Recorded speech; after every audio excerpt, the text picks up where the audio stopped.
Hello, welcome back. This is Patrick Christie tonight with me, Ben Leo. Now, time for some royal news. Prince Harry could be facing an awkward moment after after a petition calling for him to be stripped of a Veteran Sports Award reached 60,000 signatures. So the Prince is set to receive the Pat Tillman Award for Service from US sports broadcaster ESPN. That's due to his work with the Invictus Games Foundation, his charity, of course. But listen to this. The channel has been forced to defend its decision amid a public backlash. So here to discuss this with me now is Harry's biographer, Angela Levin. Hello. Good evening, Hello. Angela. Thank you for joining me on this momentous night. So look, let's first, a few things to cover off. First off, this award, his mother, the mother of the soldier who this award was named after, Mary. So long story short, this guy was an NFL footballer. He was on $3 million a year. He quit professional sports to go and serve in the US Army. He fought in Iraq. After 9/11, he decided to do that. And he died, and there was this really prestigious award named after him, which Prince Harry has now won. So what's the problem? Why are they all kicking off? Well, the problem is that his mother doesn't think that Prince Harry has the same morals as her son did, and she thinks it would be a very bad thing if he took it. She also thinks that he doesn't need it because he's got lots of things, a prince and all that, whereas people who do a lot of work for ex-military people need things much more because they devote themselves to looking after people and they don't get much back, really.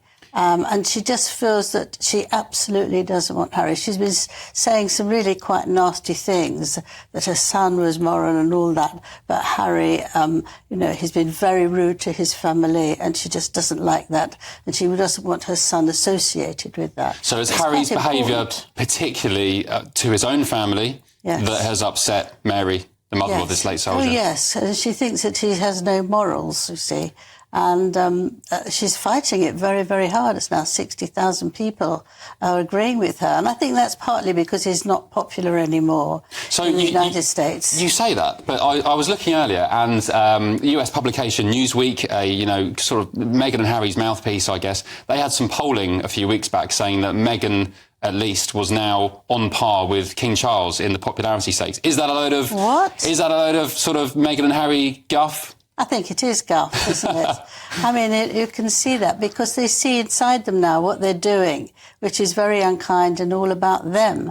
I mean, like you can say that Meghan always got to be in the spotlight when the other royal family are doing it very carefully. You know, she always finds something to sell, even if it's one raspberry jam.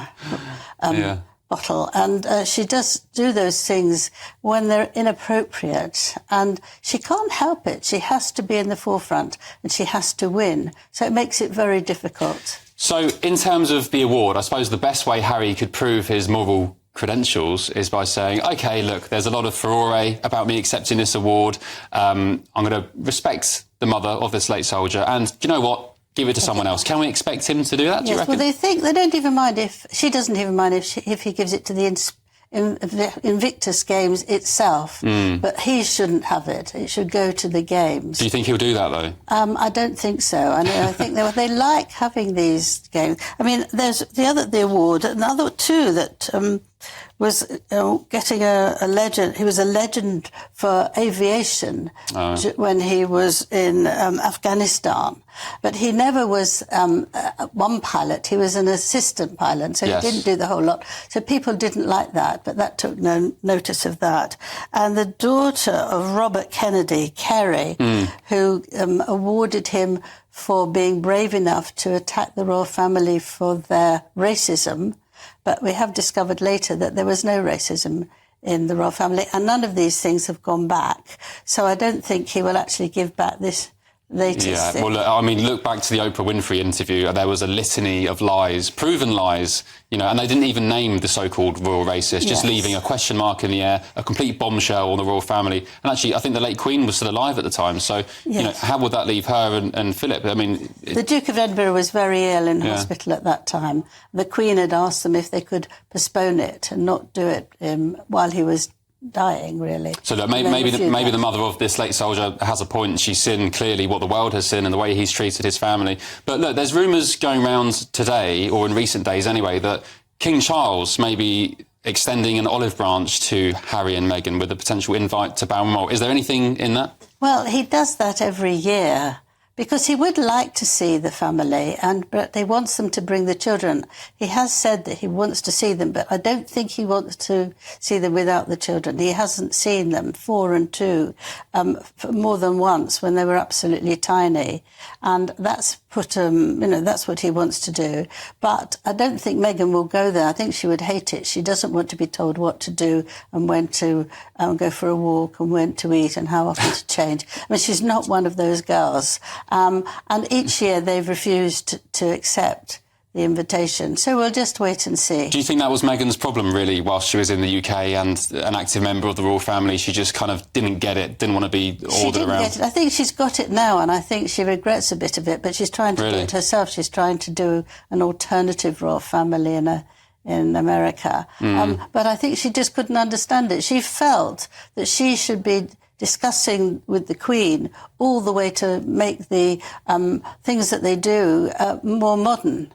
And of course, you can't do that with the Queen straight away. She was very cross. She wasn't with her to tell her, give her good ideas.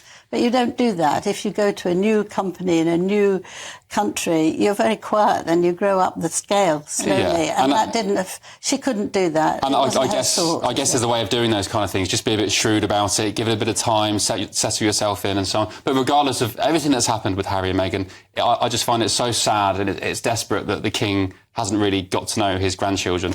It's very, very sad. It's actually desperate that the grandchildren have got not to know their father, great father. No, and that's what makes me laugh. Harry and Meghan preach about unity and compassion, but yet Meghan can't bring herself to forgive her father for some, mistakes he's made. No. But look, Angela Levin, Prince Harry's biographer, top royal author, thank you very much for being with me. Appreciate it.